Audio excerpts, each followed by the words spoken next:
Welcome everybody. It's great to be in Berlin again. Beautiful city, and like Bernd said at the introduction, he asked me Sunday if I was interested in speaking at his conference, and I said, well, hell yeah. I love Berlin, I love to speak, and I love the community. But as you can imagine, this is quite on short notice. So it didn't give me much time in prepping this talk. And that being combined with a perfectionist, well, that can be challenging. So let's go back a couple of years. It's 2019. I was in this beautiful town, Belgium, in Ghent. I am a fellow organizer of all the different DevOps Days congresses worldwide. We're there too. We had a milestone to celebrate. It was the 10th anniversary of DevOps Days. It all started in 2009 when two guys, Chris and Patrick, had an idea of organizing an event for bringing those two different worlds together, bringing the development world together with the ops world, to bring them closer, to bridge the gap between these silos. And now, 10 years later, that was back in 2019, we already have 85 different DevOps Days congresses worldwide. So it's time for a celebration. And at the first day of this special event, it was for the organizers only, for all the different volunteers of the different DevOps Days congresses worldwide. And it was a day to share experiences, share ideas, share failures, to learn, to teach, to listen and to share. And in the evening, after an amazing day with talks and open spaces and such, we were drinking beers in a bar, laughing, talking about anything related to DevOps, about the commercial companies exploiting the hype, the different certificates you can get and the certification programs you can follow, the variations you have on the word of DevOps, like DevSecOps and BizDevOps and DevSecQAOps, and with capitals, without capitals, and dev in small letters and ops in capitals, well, you name it. And we were even bashing on safe. But at a certain moment, a fellow organizer, Jan Ivar Bedari, he's a co-organizer of DevOps Days Oslo in Norway, he made a remark, and that remark really struck me. He said, we're doing an amazing job at organizing a congress, but we suck at sharing and teaching the mindset of DevOps to the big audience. And that remark really struck me.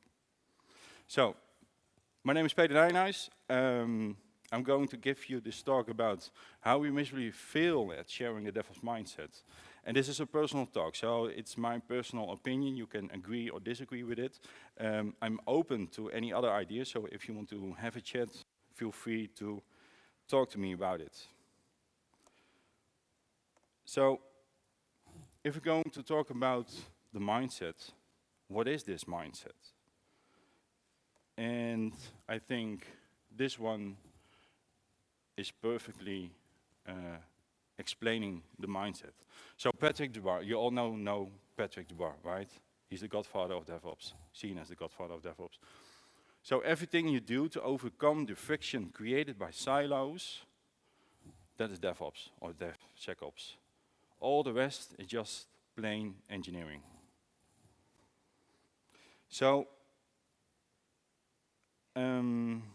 it's nothing more than collaboration. And now we have concluded that it's about collaboration. How come people are talking about DevOps tools? Maybe you've seen this chart. Okay, the colors are a bit fucked up, but anyway. So this is a chart, a periodic table of the DevOps tools created by Xavier Labs. This is version 3, so obvious you have also version 2 and version 1. And there's also version 4. They are talking about DevOps tools. And, well, of course you have the most obvious one. That's this one, Azure DevOps. We all have heard about Azure DevOps. So, we failed at sharing the DevOps mindset with them. So it isn't about tools, but how come people are talking about certifications? You can get certified as a DevOps engineer by AWS. Or you can get certified by Microsoft as a DevOps engineer. You can even become a DevOps master by Action. And you can follow the different certification programs like the DevOps Institute, or even by DASA with all their certifications. So we failed at sharing the DevOps mindset with them. So it isn't about certifications. By the way, do we have a SAFe program consultant in the room? No? Okay. Shall we continue with bashing on SAFe? So when you have a look at SAFe version 3, DevOps is somewhere over here in the Agile release train. One team doing the DevOps part, and all the other teams aren't doing any DevOps. So it seems by this image. When you have a look at SAFe version 4, it seems that it's taken out of the Agile release train, and now it's over here.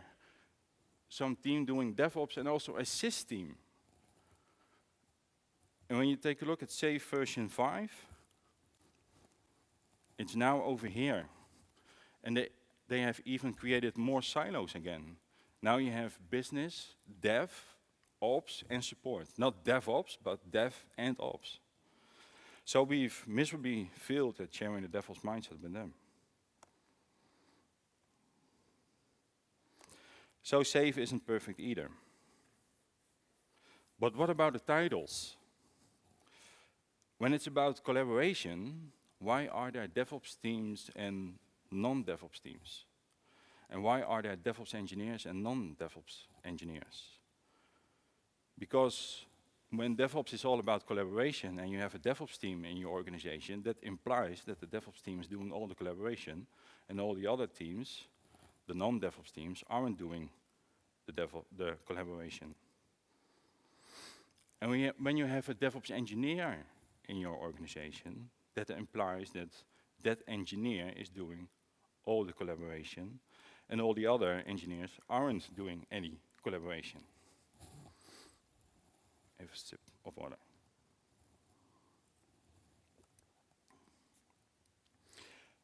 So, quick question to you. Who has DevOps in your title? Just one, two? Okay. So, when I've searched on LinkedIn for DevOps engineers, I got more than 300,000 results. So somehow we failed at sharing the DevOps mindset with them. But hell, even I do it. I work at the Dutch Railroads right now, and I have it in my title. I work as a lead DevOps coach, and before that as a DevOps coach. So I have it in my title as well. So it would be quite hypocrite of me of bashing all the titles while I'm doing the same thing. But this is how the market works. It's a matter of demand and supply. See, I'm an entrepreneur, I have a family at home, I have to feed them, I have a mortgage to pay. So I know how this game works, so I play along with it just to make sure that my chimney at home stays smoking.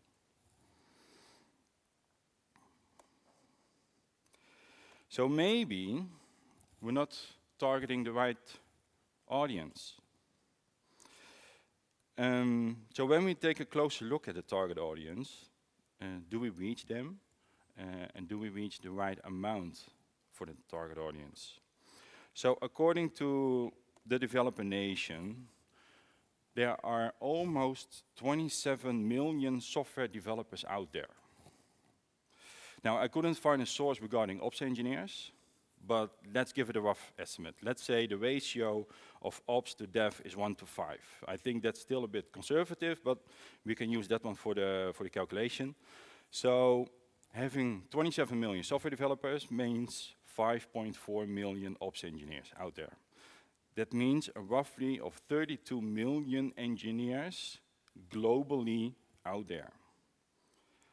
When you take a look at the DevOps Days congresses worldwide, so in 2019 there were 85 different DevOps Days congresses, With an average of 300 attendees per congress, that's a bit more than 25,000 attendees that we reach on a yearly basis. However, half of the 25,000 attendees aren't first-timers, so they have been to a DevOps Days before. So they already have heard about the DevOps mindset. So this means we reach roughly 13,000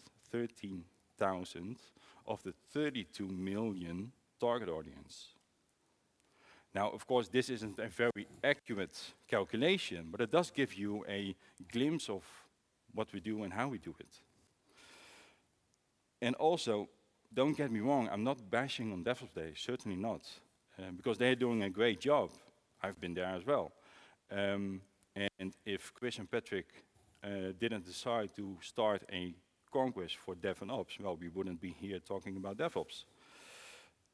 But somehow, along the road, we've missed an exit and we've lost the connection with the other world. So somehow we failed at sharing the DevOps mindset with the bigger audience. So let's have a closer look at these commercial companies, because they seem to manage to reach the right target audience. How is that possible? What are they doing differently to us as a community? So here's an example of Xebia, a large Dutch company. I don't know if you've heard of them. If you did, you either love them or hate them. Anyways, they have trained more than 1 million trainees for just one company in the Netherlands. That's quite a big target audience, especially when you consider the Netherlands isn't that big. I don't know the numbers of DASA, but they're quite successful too. And I don't know the numbers of SAFE, but hell, they're quite successful too. So what do these companies have in common? Well, they do marketing and sales.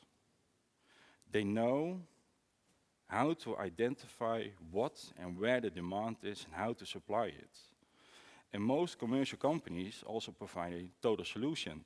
So not just selling courses combined with exams and certifications, but also consultancy and strategy advice for managers and maturity assessments. Hell, managers love maturity assessments. But the thing is, they are sitting at the table with the decision makers. So my conclusion to this is, we as a community just suck at selling stuff. So some example, let's say after this talk I'm going to the MediaMarkt and I want to buy a laptop. There are only two options for me. It's either a Windows laptop or a MacBook. There isn't a single laptop to be found with a Linux distro on it. Not with Elementary OS, not with Pop OS, Linux Mint, Debian, Arch, whatever, because it's not being marketed. When I'm looking for an email program as a consumer, I most likely end up with Outlook. Why? Because Thunderbird, Evolution, Gary, and Mailspring aren't marketed. And when I'm searching for a photo editor program, I most likely end up with Photoshop, perfectly. And why? Because GIMP isn't marketed. And of course, that's understandable, because these open source projects run on a low budget. They have none or maybe limited budget for marketing. But there are some success stories. Kubernetes is open source, quite successful. Linux server, open source, quite successful. And of course, the alternatives aren't that great. Firefox, open source, was and still is quite successful, but they've hit hard when Google went for their own browser. And then you have Brave/Chromium, quite, well, it's open source and quite successful. WordPress, love them, hate them, but it's open source and quite successful. And I'm not going to talk about PHP and Python, because those languages, well, it's a language and that's a whole different story. But what makes these products successful? Why are they being sold? Because there's a larger company behind it, having the budget and the staff, the people for selling it and marketing it.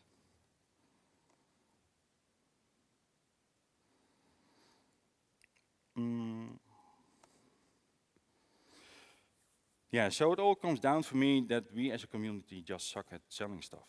And now don't get me wrong, the open source community is an amazing community that builds great products, but we're not so good at selling them. And now this isn't per se a bad thing. I have a dry mouth.